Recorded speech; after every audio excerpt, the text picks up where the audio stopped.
Kilinochchi police විශේෂ කාර්ය බලකායේ නිලධාරීන් කණ්ඩායමක් රාමනාථපුරම් සුඩලකුලම් ප්‍රදේශයේ නීති විරෝධී මත්පැන් ජාවාරමක් වැටලීමට ඊයේ පෙරවරුවේ ගොස් තිබුණා. ශ්‍රී ලංකා ජාතික ජලජීවි වගා සංවර්ධන අධිකාරියටත් ගවපේ හරහා දැන් ඔන්ලයින් ගෙවීම් කරන්න පුළුවන්. ඊට සම්බන්ධ සැකකරුවන් එහිදී අත්අඩංගුවටගත් අවස්ථාවේදී තවත් පිරිසක් එහි කඩාවැදී ඇත්තේ යකඩ පොළු සහ ලී පොළු රැගෙනයි. ඔවුන් එහි සිටි නිලධාරීන්ට පහර දී පොලිස් අත්අඩංගුවේ පසු වූ සැකකරු මුදාගෙන එම ස්ථානයෙන් පලා ගොස් ඇති බවයි පොලිසිය පවසන්නේ. ප්‍රහාරයෙන් තුවාල ලැබූ පොලිස් විශේෂ කාර්ය බලකාල නිලධාරීන් දෙදෙනෙකු මේ වන විට කිලිනොච්චිය රෝහලේ ප්‍රතිකාර ලබනවා. පහරදුන් පිරිස සොයා රාමනාථපුරම් පොලිසියේ නිලධාරීන් කණ්ඩායමක් මෙහෙයුම් ආරම්භ කළ අතර එම් ප්‍රදේශයෙන් පදිංචි සැකකරුවන් 5 දෙනෙකු සහ සැකකාරියන් 5 දෙනෙකු ඒ අනුව අත්අඩංගුවට ගැනුණා. සැකකරුවන් වයස අවුරුදු 16ත් 32ත් අතර හා සැකකාරියන් වයස අවුරුදු 26ත් 45ත් අතර වයස්වල පසුවන බව පොලිසිය සඳහන් කළා. ඔවුන් සියලු දෙනා කිලිනොච්චිය මහේස්ත්‍රාත් අධිකරණය වෙත ඉදිරිපත් කිරීමට නියමිතයි. මේ අතර හෙරොයින් සහ අයිස් මත්ද්‍රව්‍ය කිලෝග්‍රෑම් 336ක ප්‍රමාණයක් සමග අත්අඩංගුවට ගැනුණු සීදේවී නම් බහුදින ධීවර යාත්‍රාවේ සිටි සැකකරුවන් 6 දෙනා එළඹෙන 8 වෙනිදා දක්වා රඳවාගෙන ප්‍රශ්න කිරීමට කොළඹ ප්‍රධාන මහේස්ත්‍රාත් අසංග එස් බෝදරගම් මහතා පොලිස් මත්ද්‍රව්‍ය විනාශක කාර්යාංශයට අද අවසර ලබා දුන්නා.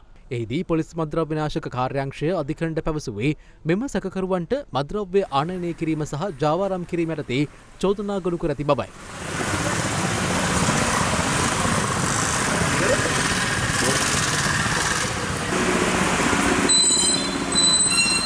මෙතර රුපියල් මිලියන 21කට අධික වටිනාකමකින් යුත් කුෂ් මත්ද්‍රව්‍ය තොගයක් සමග ශ්‍රී ලාංකිකයෙක් කටුනායක ගුවන්තොටුපළේදී අදාළුවම අත්අඩංගුවට ගනු ලැබුවා. ඒ ඔහු රැගෙන අත්බෑගේ කුෂ් මත්ද්‍රව්‍ය කිලෝ 2.7ක ප්‍රමාණයක් සඟවා තිබියදී රේගු නිලධාරීන් ඒ සොයා ගැනීමත් සමගයි. සැකකරු තායිලන්තයේ බැංකොක් නුවර සිට ඉන්දියාවේ චෙන්නයි හරහා මෙරටට පැමිණි කොළඹ පදිංචි 28 හැවිරිදි අයෙක්. වැඩිදුර විමර්ශන සඳහා සැකකරු පොලිස් මත්ද්‍රව්‍ය කාර්යාංශයට බහර දී තිබෙනවා.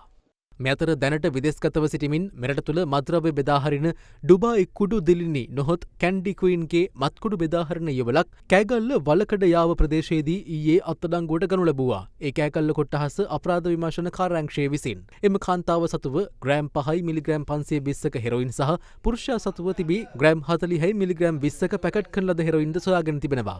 සැකකරුවන් කෑගල්ල මහේස්ත්‍රාත් අධිකරණයට ඉදිරිපත් කිරීමෙන් පසු දින 7ක් රඳවාගෙන ප්‍රශ්න කිරීමට පොලිසියට අවසර හිමි වුණා. මේ අතර රටම එකට ජාතික මෙහෙයුම යටතේ පොලිසිය දිවයින පුරා ක්‍රියාත්මක කරන මත්ද්‍රව්‍ය නිවාරණ මෙහෙයුම ඊයේත් ක්‍රියාත්මක කෙරුණා. ඒ අනුව ඊයේ දිනේ තුල අයිස් මත්ද්‍රව්‍ය කිලෝ 252යි ග්‍රෑම් 129ක්, හෙරොයින් කිලෝ 86යි ග්‍රෑම් 153ක්, ගංජා කිලෝ 5යි ග්‍රෑම් 391ක්, මත්පෙති 1647ක්, මදන මෝදක මාවා ඇතුළු තවත් මත්ද්‍රව්‍ය රැසක්ම පොලිසිය සොයා ගැනීමට සමත් වුණා. ඒ සමග සැකකරුවන් 1282 දෙනෙක් අත්අඩංගුවට ගෙන ඇති අතර ඉන් 26 දෙනෙකු පුනරුත්ථාපනයට යොමු කළ බව පොලිසිය සඳහන් කළා. අද දෙරණ YouTube නාලිකාව YouTube අද දෙරණ දැන්ම සබස්ක්‍රයිබ් කරන්න.